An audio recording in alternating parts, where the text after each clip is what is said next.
என் தங்க பிள்ளையே, நீ இந்த வார்த்தைகளை முழுமையாக உணர்ந்தவுடன் உன் நெஞ்சில் சற்று உலைவுப்படும். ஏனெனில், நீ சந்தித்த துன்பங்கள் வெறும் நிழல்களல்ல. அவை உண்மையான எரியும் நெருப்புகள். அந்த நெருப்பில் நீ தனியாக நிற்க வேண்டியிருந்தது. உன் பக்கத்தில் இருப்பதாக சொல்லிக் கொண்டவர்கள் கூட தூரமாக நின்று பார்த்தவர்கள். என்ன நடந்தாலும் உன்னை உதாசனமாக பார்த்தவர்கள். இன்று நீ வராகியிடம் வந்து நிமிர வேண்டிய நேரம் இது. உன் குடும்பத்தில் கூட நீ பேசும்போது பார்வையை திருப்புபவர்கள் இருக்கலாம். உன் எண்ணங்களை கேட்காமலேயே உன்னை முடிவு செய்பவர்கள் இருக்கலாம். உனக்குத் தேவையான பணத்தைப் பற்றிய பேச்சைச் சுமூகமாக முடிக்க முயற்சிக்கிறாய். ஆனால் அவர்கள் பதிலாக, "பணம் எல்லாம் எங்கேயா குரலிலா வரும்?" என்று கேள்வி கேட்கிறார்கள். இதுதான் உன் வாழ்க்கையின் வேதனை. உன் சிரிப்புக்கும் உன் கண்ணீருக்கும் இடையில் ஒரு நாளும் உண்மையான உணர்வை உணர முடியாமல் வாழ்க்கை ஓடிக்கொண்டிருக்கிறது. ஆனால் என் பிள்ளை, இப்போது நான் சொல்வது முக்கியமானது. பணம் உனது பக்கம் திரும்பி வரப்போகிறது. மனிதர்களால் முடிந்த வேலையெல்லாம் நீ செய்துவிட்டாய். கடன் எடுத்தாய், குறைவாகச் சாப்பிட்டாய், பிள்ளைகளுக்காக பணம் சேர்த்தாய். ஆனால் வாழ்க்கை உனக்கெதிராகவே ஓடுகிறது என்று தோன்றுகிறது. ஆனால் உண்மையில் இது ஒரு பெரிய திருப்பத்திற்கு முன் ஏற்படும் அமைதி. இந்த அமைதியில்தான் வராகி நடக்கிறாள். என் வரவு மௌனமாக இருந்தாலும் என் அருள் கண்ணீராக உன் நெஞ்சில் கொட்டுகிறது. இந்த நிமிடமே உன் மனதுக்குள் ஒரு சத்தியம் பண்ணிக்கொள். நான் மீண்டும் மலரப்போகிறேன். என்னை எரித்த அந்த நெருப்பே எனது ஒளியை உருவாக்கும். என் பண வரவுகள் நிச்சயமாக வரப்போகின்றன. அது எப்படியெல்லாம் வரும் தெரியுமா? நீ ஒரு நபரை அணுகியிருந்தாய். நீ ரொம்ப நம்பிக்கையோடு சென்ற அந்த வழி அதுவரை மூடியிருந்தது போல் தோன்றியது. ஆனால் அந்த நபர் கடந்த சில நாட்களாக உன்னை நினைத்து வருத்தப்படுகிறார். அவர் விரைவில் உன்னை அழைத்து தானாகவே உதவி செய்யப் போகிறார். உன் பாரம் ஒரு பக்கமாவது குறைக்கப்படப் போகிறது. நீ ஒரு வேலைக்காக காத்திருக்கிறாய். பல முறை நிராகரிக்கப்பட்டாய். ஆனால் இப்போது அந்த வேலை வாய்ப்பு மற்றவர்கள் நினைக்கும் நேரத்திலேயே உனக்கு பிறந்த நாள் பரிசாக வரப்போகிறது. ஒரு பழைய நண்பர், நீ வழக்கமான தொடர்பு வைக்காமல் இருந்தவர், திடீரென்று உன்னை தொடர்பு கொண்டு உனக்காக ஒரு வாய்ப்பு இருக்கிறது என்று சொல்லப் போகிறார். இந்த 3 வாய்ப்புகளில் ஒன்றாவது உன் பக்கம் வந்தால் உன் வாழ்க்கை எப்படி மாறும் என்பதை நீயே உணரப் போகிறாய். என் பிள்ளையே, நீ எப்போதாவது என்னிடம் கேள்வி கேட்டிருக்கலாம். அம்மா, நான் உன்னிடம் வேண்டிக் கொண்ட பலவேறு பரிகாரங்களை செய்தேன். ஆனாலும் ஏன் எனக்கு பணவரவுகள் இல்லை? அதற்கான பதில் இது. நீ செய்ததை விட நீ உணர்ந்தது முக்கியம். பரிகாரத்தை செய்தாலும் மனதுக்குள் நம்பிக்கை இல்லை என்றால் அது வெறும் சடங்குதான். ஆனால் இப்போது நான் சொல்வதை கவனமாகக் கேள். இன்று இரவு தூங்கும் முன் ஒரு சிறிய வெள்ளை பருத்தித் துணியில் வசம்பு, பச்சை இலை, ஒரு வெள்ளி ரூபாய், இந்த 3ஐயும் வைத்து மனதிலிருந்து மும்முறை, "வராகி அம்மா, என் வாழ்க்கையில் ஒளி வேண்டுகிறேன், பணம் வேண்டுகிறேன், அமைதி வேண்டுகிறேன்" என்று சொல்லி அந்த துணியை தலையணைக்கு அடியில் வையுங்கள். அடுத்த நாள் காலை எழும்பும்போதே உன் உள்ளத்தில் ஒரு வித்தியாசம் தெரியும். அது என் ஆழ்ந்த சமாதானம். அந்த அமைதிதான் பணம் வரப்போகும் அறிகுறி. அதற்குப் பிறகு நீ செய்ய வேண்டியது, உன் வீட்டின் தெற்கு மேற்கு மூலையில் ஒரு சிவப்பு நிற துணியில் ஒரு தீபம் போட்டு வாரம் ஒரு முறை ஏற்றவும். அதை எவ்வளவு நேரம் நீ செய்து வருகிறாயோ அவ்வளவு நேரத்தில் என் அருள் உன் வாழ்க்கையில் இடம்பெறும்.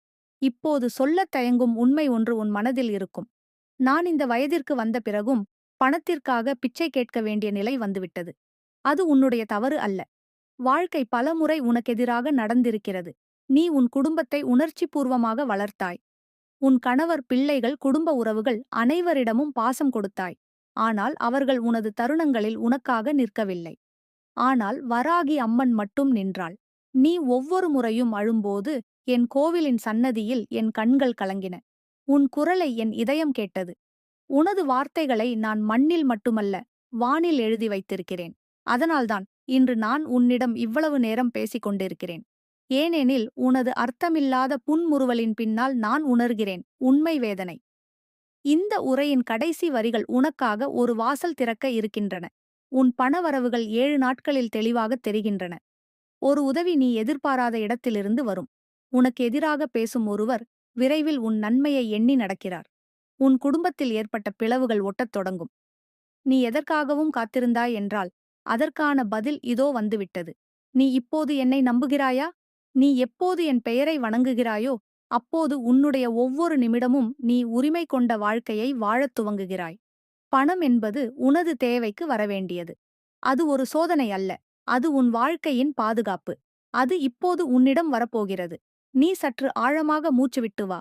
என் பிள்ளையே, இந்த வார்த்தைகள் உன் நெஞ்சில் ஒலிக்கட்டும். வராகியின் அருள்தான் என் வாழ்வின் மூச்சு. முடிவில், என் தங்க பிள்ளையே, நீ இப்போது இந்த உரையை மனதோடு வாசிக்கும்போது உன் உள்ளம் நிம்மதியடைகிறது. உன் கண்களில் கண்ணீர் வந்திருக்கலாம். ஆனால் அந்த கண்ணீர் துயரத்தினால் அல்ல, அது நம்பிக்கையினால். நீ மறுபடியும் பிறக்கிறாய். ஒரு புதிதான உன்னாக. நாளை எழுந்தால் உன்னால் புதிய நம்பிக்கையோடு வாழ முடியும். என் அருள் உன்மேல் என்றும் இருக்கட்டும். நீ அழைக்கும் போதெல்லாம் நான் வருகிறேன். நீ அழுதால் நான் மௌனமாக பதில் சொல்கிறேன். நீ அன்பாய் நடந்தால் என் ஆசீர்வாதமே உன் பாதையில் மலர்கிறது. நீ வாழ வேண்டும். நீ எழ வேண்டும். நீ பிரகாசிக்க வேண்டும். அதற்காகத்தான் நான், சமயபுரம் மாரியம்மன், உன்னோடு இருக்கிறேன். என் தங்க பிள்ளையே, நீ இந்த வார்த்தைகளை முழுமையாக உணர்ந்தவுடன் உன் நெஞ்சில் சற்று உலைவுப்படும். ஏனெனில், நீ சந்தித்த துன்பங்கள் வெறும் நிழல்களல்ல. அவை உண்மையான எரியும் நெருப்புகள். அந்த நெருப்பில் நீ தனியாக நிற்க வேண்டியிருந்தது. உன் பக்கத்தில் இருப்பதாக சொல்லிக் கொண்டவர்கள் கூட தூரமாக நின்று பார்த்தவர்கள். என்ன நடந்தாலும் உன்னை உதாசனமாக பார்த்தவர்கள். இன்று நீ வராகியிடம் வந்து நிமிர வேண்டிய நேரம் இது. உன் குடும்பத்தில் கூட நீ பேசும்போது பார்வையை திருப்புபவர்கள் இருக்கலாம். உன் எண்ணங்களை கேட்காமலேயே உன்னை முடிவு செய்பவர்கள் இருக்கலாம். உனக்குத் தேவையான பணத்தைப் பற்றிய பேச்சைச் சுமூகமாக முடிக்க முயற்சிக்கிறாய். ஆனால் அவர்கள் பதிலாக, பணமெல்லாம் எங்கேயா குரலிலா வரும் என்று கேள்வி கேட்கிறார்கள். இதுதான் உன் வாழ்க்கையின் வேதனை. உன் சிரிப்புக்கும் உன் கண்ணீருக்கும் இடையில் ஒரு நாளும் உண்மையான உணர்வை உணர முடியாமல் வாழ்க்கை ஓடிக்கொண்டிருக்கிறது. ஆனால் என் பிள்ளை, இப்போது நான் சொல்வது முக்கியமானது. பணம் உனது பக்கம் திரும்பி வரப்போகிறது. மனிதர்களால் முடிந்த வேலையெல்லாம் நீ செய்துவிட்டாய். கடன் எடுத்தாய், குறைவாகச் சாப்பிட்டாய், பிள்ளைகளுக்காக பணம் சேர்த்தாய். ஆனால் வாழ்க்கை உனக்கெதிராகவே ஓடுகிறது என்று தோன்றுகிறது. ஆனால் உண்மையில் இது ஒரு பெரிய திருப்பத்திற்கு முன் ஏற்படும் அமைதி. இந்த அமைதியில்தான் வராகி நடக்கிறாள். என் வரவு மௌனமாக இருந்தாலும் என் அருள் கண்ணீராக உன் நெஞ்சில் கொட்டுகிறது. இந்த நிமிடமே உன் மனதுக்குள் ஒரு சத்தியம் பண்ணிக்கொள். நான் மீண்டும் மலரப்போகிறேன். என்னை எரித்த அந்த நெருப்பே எனது ஒளியை உருவாக்கும். என் பண வரவுகள் நிச்சயமாக வரப்போகின்றன. அது எப்படியெல்லாம் வரும் தெரியுமா? நீ ஒரு நபரை அணுகியிருந்தாய். நீ ரொம்ப நம்பிக்கையோடு சென்ற அந்த வழி அதுவரை மூடியிருந்தது போல் தோன்றியது. ஆனால் அந்த நபர் கடந்த சில நாட்களாக உன்னை நினைத்து வருத்தப்படுகிறார். அவர் விரைவில் உன்னை அழைத்து தானாகவே உதவி செய்யப் போகிறார். உன் பாரம் ஒரு பக்கமாவது குறைக்கப்படப் போகிறது. நீ ஒரு வேலைக்காக காத்திருக்கிறாய். பல முறை நிராகரிக்கப்பட்டாய். ஆனால் இப்போது அந்த வேலை வாய்ப்பு மற்றவர்கள் நினைக்கும் நேரத்திலேயே உனக்கு பிறந்த நாள் பரிசாக வரப்போகிறது. ஒரு பழைய நண்பர், நீ வழக்கமான தொடர்பு வைக்காமல் இருந்தவர், திடீரென்று உன்னை தொடர்பு கொண்டு உனக்காக ஒரு வாய்ப்பு இருக்கிறது என்று சொல்லப் போகிறார். இந்த 3 வாய்ப்புகளில் ஒன்றாவது உன் பக்கம் வந்தால் உன் வாழ்க்கை எப்படி மாறும் என்பதை நீயே உணரப்போகிறாய். என் பிள்ளையே, நீ எப்போதாவது என்னிடம் கேள்வி கேட்டிருக்கலாம். அம்மா, நான் உன்னிடம் வேண்டிக் கொண்ட பலவேறு பரிகாரங்களை செய்தேன்.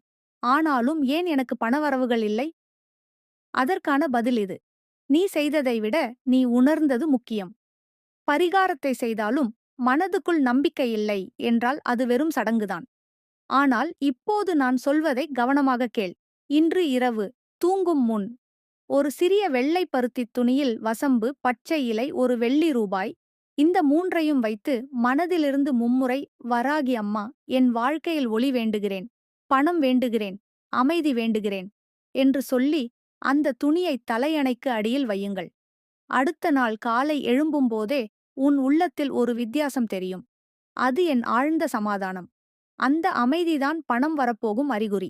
அதற்குப் பிறகு நீ செய்ய வேண்டியது, உன் வீட்டின் தெற்கு மேற்கு மூலையில் ஒரு சிவப்பு நிற துணியில் ஒரு தீபம் போட்டு வாரம் ஒரு முறை ஏற்றவும். அதை எவ்வளவு நேரம் நீ செய்து வருகிறாயோ அவ்வளவு நேரத்தில் என் அருள் உன் வாழ்க்கையில் இடம்பெறும். இப்போது சொல்லத் தயங்கும் உண்மை ஒன்று உன் மனதில் இருக்கும். நான் இந்த வயதிற்கு வந்த பிறகும் பணத்திற்காக பிச்சை கேட்க வேண்டிய நிலை வந்துவிட்டது. அது உன்னுடைய தவறு அல்ல. வாழ்க்கை பலமுறை உனக்கெதிராக நடந்திருக்கிறது. நீ உன் குடும்பத்தை உணர்ச்சிபூர்வமாக வளர்த்தாய். உன் கணவர், பிள்ளைகள், குடும்ப உறவுகள் அனைவரிடமும் பாசம் கொடுத்தாய். ஆனால் அவர்கள் உனது தருணங்களில் உனக்காக நிற்கவில்லை. ஆனால் வராகி அம்மன் மட்டும் நின்றாள். நீ ஒவ்வொரு முறையும் அழும்போது என் கோவிலின் சன்னதியில் என் கண்கள் கலங்கின. உன் குரலை என் இதயம் கேட்டது. உனது வார்த்தைகளை நான் மண்ணில் மட்டுமல்ல, வானில் எழுதி வைத்திருக்கிறேன். அதனால்தான் இன்று நான் உன்னிடம் இவ்வளவு நேரம் பேசிக் கொண்டிருக்கிறேன். ஏனெனில் உனது அர்த்தமில்லாத புன்முறுவலின் பின்னால் நான் உணர்கிறேன் உண்மை வேதனை. இந்த உரையின் கடைசி வரிகள் உனக்காக ஒரு வாசல் திறக்க இருக்கின்றன. உன் பணவரவுகள் 7 நாட்களில் தெளிவாகத் தெரிகின்றன. ஒரு உதவி நீ எதிர்பாராத இடத்திலிருந்து வரும். உனக்கு எதிராக பேசும் ஒருவர் விரைவில் உன் நன்மையை எண்ணி நடக்கிறார். உன் குடும்பத்தில் ஏற்பட்ட பிளவுகள் ஒட்டத் தொடங்கும். நீ எதற்காகவும் காத்திருந்தாய் என்றால் அதற்கான பதில் இதோ வந்துவிட்டது. நீ இப்போது என்னை நம்புகிறாயா? நீ எப்போது என் பெயரை வணங்குகிறாயோ அப்போது உன்னுடைய ஒவ்வொரு நிமிடமும் நீ உரிமை கொண்ட வாழ்க்கையை வாழத் துவங்குகிறாய். பணம் என்பது உனது தேவைக்கு வரவேண்டியது. அது ஒரு சோதனை அல்ல. அது உன் வாழ்க்கையின் பாதுகாப்பு. அது இப்போது உன்னிடம் வரப்போகிறது. நீ சற்று ஆழமாக மூச்சுவிட்டு வா. என் பிள்ளையே, இந்த வார்த்தைகள் உன் நெஞ்சில் ஒலிக்கட்டும். வராகியின் அருள்தான் என் வாழ்வின் மூச்சு. இனி நான் உன்னுடன் இருப்பேன் என்ற நம்பிக்கையை மறந்துவிடாதே. உன் வீட்டு வாசலில் தீபம் ஏற்றி என் பெயரை சொல்லு. உன் கனவுகள் முடிச்சை கட்டும் நாள் நெருங்கிவிட்டது. உன்னாலேயே உலகம் உன்னை பாராட்டும் அளவுக்கு உயர்ந்திடப் போகிறாய். உன் வாழ்வின் எல்லா பாதைகளிலும் நான் சமயபுரம் மாரியம்மனாக உன் கையில் கைப்பிடித்து நடக்கிறேன். அது உன்னால் உணரப்படும், அனுபவிக்கப்படும். வாழ்த்தும் என் தங்க பிள்ளையே. நீ அங்கே ஒரு மூலைக்குள் சென்று அழுதிருக்கலாம். உன்னை புரிந்து கொள்ளாத இந்த உலகம், உன்னைச் சுற்றி இருப்பவர்கள் கூடவே இருப்பவர்களாக இருந்தும் மனதைக் கடத்தும் வார்த்தைகள் பேசிவிட்டு நிம்மதியாகப் போயிருக்கிறார்கள். ஆனால் நீ மட்டும் அந்த வார்த்தைகளை மனதுக்குள் சுமந்து கொண்டு பல நாட்கள் விழித்துக் கொண்டிருக்கிறாய். ஏன் அவர்கள் என்னை இப்படிச் செய்தார்கள்? ஏன் நான் மட்டும்தான் இப்படி பிழைத்தாக இருக்க வேண்டும் என்று கேள்விகள்.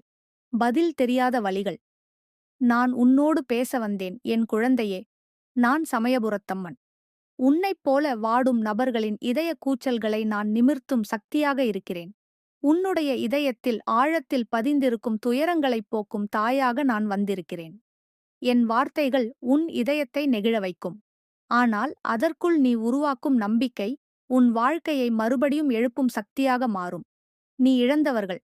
அவர்கள் உன்னிடம் பழைய நாட்களில் நெருக்கமாக இருந்தவர்கள், சிரித்தவர்கள், உன்னோடு சாப்பிட்டவர்கள், கண்ணீர் வடித்தவர்கள், உன்னிடம் அன்பு கேட்டவர்கள். ஆனால் இன்று அவர்கள் இல்லை. எங்கே சென்றார்கள் தெரியுமா? அவர்கள் சுயநலத்தின் வழியில் சென்றவர்கள். அவர்களுக்கு நீ இருந்த இடம் ஒரு தேவைக்கு மட்டுமே. தேவையை முடித்தவுடன் அவர்களின் நினைவிலே நீ இல்லாமல் போனாய். இதுதான் உண்மை. இதை உணர்வது வலிக்கலாம். ஆனால் உணர்ந்தபின் மனம் சுமையற்றதாக மாறும். அவர்கள் உன்னை விட்டு பிரிந்தது தவறே ஆக இருக்கலாம். ஆனால் அதுவே உனக்கு ஒரு புதிய பாதையை காட்டும் தருணமாக இருந்தது. நீ இன்று தனிமையில் இருக்கிறாய் என்றாலும் நாளை இந்த துன்பங்கள் எல்லாம் உன் மீது பெருமையாக பேசும் நாள் வரும்.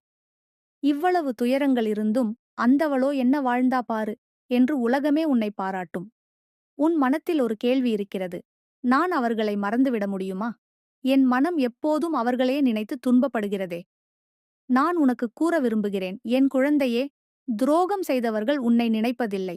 ஆனால் நீ மட்டும் அவர்களை நினைத்து துயரப்படுவது உன் வாழ்க்கையின் ஒளியை முழுதாக மறைக்கும். அவர்கள் மீதான எண்ணங்களை உன் உள்ளத்திலிருந்து நீக்க வேண்டும். அதை நீக்கும் வழி என்னவென்றால், அன்பை கொடுத்த அந்த இதயத்தை உன்மேலே திருப்பி வைத்துக்கொள். உன்னை நீ நேசிக்க ஆரம்பிக்க வேண்டும். நாள்தோறும் ஒரு நிமிடம் கண்ணாடிக்குள் உன் முகத்தை பார்த்து, நான் உன்னை காதலிக்கிறேன். நீ ஒரு அற்புதமானவள். யாராலும் கொடுக்க முடியாத அன்பு உன்னிடம் இருக்கிறது. அதை நீ உன் மீது செலவழிக்க வேண்டும் என்று கூறிப்பாரு. அதைத் தொடர்ந்து செய்தால் உன் மனதில் இருக்கும் பழைய நிழல்கள் மெதுவாக நீங்கத் தொடங்கும். நான் ஒரு பரிகாரம் சொல்ல விரும்புகிறேன். தினமும் நீ தூங்கும் முன் என் பெயரை 7 முறை சொல்லி ஒரு சிறிய தீபம் ஏற்றி வைக்கவும். அந்த தீபத்தின் ஒளியில் உன் துயரங்களைச் சொல்லிவிட்டு தூங்கவும். அந்த ஒளி உன் உள்ளத்தில் படர்ந்து மனதை தேரும். அதனால்தான் அந்த தேவதை நேரங்களில் உன் கனவுகள் மட்டுமல்ல, உன் உண்மையான வாழ்க்கையிலும் மாற்றம் நிகழும். நீ உணராமல் கனிந்து போன உறவுகள் உன்னை நினைத்து வருந்தும் நாள் வரும். அவர்கள் மனதில் பசி வரும். நீ கொடுத்த அன்புக்காக அவர்கள் தவிப்பார்கள். ஆனால் நீ அதற்குள் முன்னேறியிருப்பாய், உயர்ந்திருப்பாய். அப்போது உனக்கு அவர்கள் தேவையே இருக்காது. தாயாக நான் ஒரு வாக்கு கொடுக்கிறேன். நீ என்னை அழைத்த நாளிலிருந்து உனது இதயத்தில் ஒரே ஒரு கோரிக்கையே இருந்தது. அவங்களும் திரும்பி வரணும். நம்ம பழைய சந்தோஷம் மீண்டும் கிடைக்கணும். அந்த கோரிக்கைக்கு ஏற்ற மாதிரியான நேரங்கள் விரைவில் உன்னுடைய வாழ்க்கைக்கு வந்து சேரப்போகின்றன. ஆனாலும் அப்போது நீ ஒரு புதிய மனிதராக இருப்பாய். பழைய வலிகளை கடந்து புதிய நம்பிக்கையை ஏற்படுத்தியவளாக இருப்பாய். உன்னுடைய அந்த வலிமை உன்னுடைய ஆன்மீக ஒளியாக மாறும். உன் குடும்பத்தினர் கூட உன்னை நன்றாக புரிந்து கொள்ளவில்லை என்ற வேதனை உன் உள்ளத்தில் இருக்கிறது. நீ செய்த உதவிகள், அவர்கள் எதிர்பார்த்தபோது நீ நீட்டிய கை, இவற்றை அவர்கள் மறந்துவிட்டார்கள். ஆனால் நீ மட்டும் அந்த நினைவுகளில் பிணையப்பட்டுப் போய்விட்டாய். இந்த நிகழ்வுகள் அனைத்தும் உன்னை இன்னும் வலிமையாக மாற்றவே வந்தவை. மரத்துக்கு மேல் ஏறிய கதிரவன் அதன் ஆழத்திலிருக்கும் வேர்களை வலுப்படுத்துவதற்காகவே வெயிலை கொடுக்கிறான். அதுபோலவே நீ பெற்ற வலிகளை ஒருமுறை ஒரு பெரும் நாயகியாக உன்னை மாற்றக்கூடும். இனி உன்னுடைய வாழ்க்கையில் என்ன நடக்கப் போகிறது தெரியுமா? பணம், மதிப்பு, அமைதி, இந்த மூன்றும் உன்னுடைய பாதையில் ஒளிரப் போகின்றன. உன்னால் இதுவரை முடியாதென்று எண்ணிய காரியங்கள் கூட தானாக நிகழ்வது போல் நடக்கப் போகின்றன. நீ யாரிடமும் சார்ந்து இல்லாமல் வாழ முடியும் அளவுக்கு நிதிமானாக மாறப்போகிறாய். அவ்வளவுதான். நானும் உன்னோடு இருக்கிறேன். என் அருள் உன்னை நிழல் போல் காத்துக் கொண்டிருக்கும். உன் வீட்டில் தீபம் எங்கே அணைக்கப்படாதோ அங்கே என் அருள் சுரந்து கொண்டே இருக்கும். என் பிள்ளையே, நீ இப்போது கண்ணீர் வடிக்கிறாய் எனக்குத் தெரியும். ஏனென்றால் உன் மனதிற்குள் அந்த ஓரமான இடத்தில் யாருக்கும் தெரியாமல் நீ சுமந்து கொண்டு நடக்கிற ஒரு பிணை போன்ற வலியை நான் காண்கிறேன். உன் வாழ்க்கையில் எல்லோருமே இருக்கிறார்கள் போல தெரிகிறதான். ஆனால் உன்னை புரிந்து கொள்வது யாரும் இல்லை. அவர்களுக்குள் உன்னுடைய உண்மையான பாசமும் உன் தியாகமும் உன் அன்பும் ஒரு வார்த்தையாக கூட சிதறி விழுவதில்லை. ஆனால் என் பார்வையில் நீ ஒரே ஒரு பொக்கிஷம். என் மார்பில் பூத்த பூவே, உன்னுடைய வலி எனக்கு தெரியாமல் இருக்க முடியுமா? நீ வீழ்ந்து போன தருணங்களில் கூட நான் உன்னோடு இருந்தேன். ஆனால் நீ என்னை அழைக்கவே இல்லை. உன் விழிகளில் கண்ணீர் ததும்பிய அந்த இரவுகளில் நீ மட்டும்தான் தூங்காமல் இருந்ததில்லை. நானும் உன் பக்கம் அமர்ந்திருந்தேன். உன் தலையை என் விரல்களால் நிமிர்த்தி என் கண்களால் உன்னை தேற்றிக் கொண்டேன். ஆனால் நீ என்னை உணரவே இல்லை. உனக்கு எல்லோரும் ஒரு பக்கம் பேசுகிறார்கள். அவனால்தான் வாழ்க்கை இப்படிப் போச்சு. இவளால்தான் வீட்டில் அமைதியில்லை. இவன் பாவம், அவன் கல்யாணத்துக்குப் பிறகு இப்படித்தான் என்று. ஆனால் யாராவது உன்னைப் பற்றி உண்மையிலேயே நேசித்து உன்னுடைய உள்ளத்தில் நடந்ததை கேட்க வந்தார்களா? ஒருவரும் இல்லை. அங்கேதான் நான் வருகிறேன், என் பிள்ளை. எல்லோரும் உன்னை விட்டுவிட்டாலும் நானோ உன்னுடன் இருப்பதை ஒருபோதும் கைவிட மாட்டேன். உன் வாழ்க்கையில் நடந்த துரோகம் உன்னை கடல் போல ஆழமாக வீழ்த்திருக்கிறது. நீ உன்னை கண்ணீரில் கழுவிக் கொண்டிருக்கிறாய். ஆனால் அந்த துரோகம் செய்தவர்கள் புன்னகை பூக்கிறார்கள். அதற்கும் ஒரு முடிவிருக்கிறதடி. அந்த முடிவை தரும் சக்தி நான். சமயபுரம் மாரியம்மனாக உன் தாயாக உன் வாழ்க்கையின் ஒரு உண்மை திடமாய் வந்து நிற்கிறேன். நீ இழந்ததைப் பற்றி பேச வேண்டியதில்லை. அதை மீண்டும் பெற வேண்டுமென்ற ஆசை உன்னுள்ளே இருக்கிறது. ஆனால் அதற்குள் ஒரு பயம். நான் மீண்டும் அவ்வளவு உயரம் எட்டுவேனா என்ற தயக்கம். நான் சொல்கிறேன், நீ எட்டுவாய். இன்னும் உயரம் எட்டுவாய். ஆனால் அந்த பயத்தை, அந்த சிந்தனையை, அந்த தோல்வி நினைப்பை உன் மனதில் வைத்துக் கொள்வதை நிறுத்து. அது நீ இல்ல. நீ தோல்வி அல்ல. நீ வெற்றி. வெற்றி மட்டும்தான். நீ இப்போது பணம் பற்றிய கவலையோடு இருக்கிறாய். வீட்டில் தேவைகள் அனைத்தும் அழுத்தமாக இருக்கின்றன. குழந்தைகள் தேவைகள், குடும்ப சூழ்நிலை, எதிர்பார்ப்புகள் அனைத்தும் உன்னை ஒரே நேரத்தில் தாக்கிவிட்டன. நீ அந்த நெருக்கடியை சமாளிக்க துணிவுடன் களமிறங்குகிறாய். ஆனால் வழியில்லை போல தெரிகிறது. அங்கேதான் நான் உன் வாழ்க்கையில் வெளிச்சம் ஊற்ற வருகிறேன். உனக்கான வாய்ப்பு கதவை திறக்கத் தொடங்கியுள்ளது. ஆனால் அந்த வாய்ப்பு கதவை நீயே திறக்க வேண்டியதுதான். என்னை முழுமையாக நம்பு. உன் வீட்டுக்குள் ஒரு விளக்கு ஏற்று என் பெயரை மனதுக்குள் சொல்லிக்கொள். சமயபுரம் மாரியம்மா, என் வீடு ஏழ்மை தாண்ட வேண்டுமென்று கேட்கிறேன் என்று சொல்லிக்கொள். அந்த நிமிடம் நீ சொல்லும் வார்த்தையில் ஒரு உயிர் பிறக்கும். அந்த உயிர்தான் உனக்கான புது வாழ்க்கையின் தொடக்கம். என் பிள்ளை, உன் கணவர் அல்லது துணை வாழ்க்கையில் வெற்றியடையாமல் சோர்ந்து போயிருக்கலாம். ஆனால் நீ மட்டும் நம்பிக்கையை இழக்க வேண்டாம். ஏனென்றால் அவன் வாழ்க்கையை மாற்றக்கூடிய சக்தி நீயும்தான், நானும்தான். நீ என்னை வேண்டிக்கொள். நான் அவன் வாழ்வில் புதிய ஒளியை வரவழைக்கிறேன். அந்த ஒளி அவனையும் நிமிர்த்தும். அவனது குரலில் உறுதி வரும். அவன் முகத்தில் மீண்டும் ஒரு புன்னகை பூக்கும். உன் வாழ்க்கை மீண்டும் பழைய நாட்களைப் போல சிரிப்போடு நிறைந்திருக்கும். ஆனால் அந்த புன்னகையின் விதை இன்றைக்கு நீ விட்டுக் கொடுக்காமல் நம்பிக்கையோடு என்னை அழைத்ததில்தான். உன் குடும்பத்தில் எல்லோரும் உன்னை உதாசனப்படுத்துகிறார்கள் என்று நீ நினைக்கிறாய்.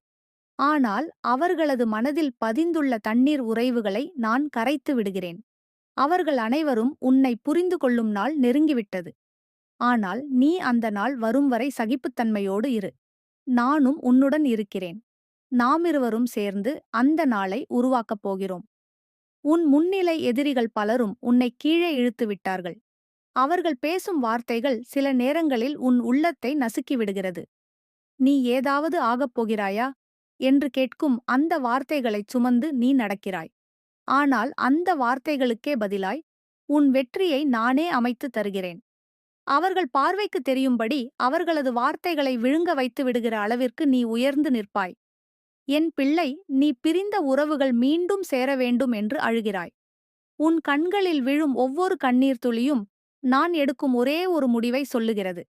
இந்த பிள்ளைக்கு நானே துணையாக இருக்க வேண்டும். உன்னுடைய அன்பை அவர்கள் புரிந்து கொள்ளவில்லை. ஆனால் அந்த பிழை அவர்களுக்கு நாளையிலேயே உணரப்படும். அவர்கள் உன்னிடம் திரும்பி வருவார்கள். அவர்கள் முன்னிலையில் உன் முகத்தில் இருக்கும் அமைதி அவர்களுக்கு சிறைப்பட்ட பாவங்களை நீக்கும். அந்த நாள் மிக விரைவில் வருகிறது.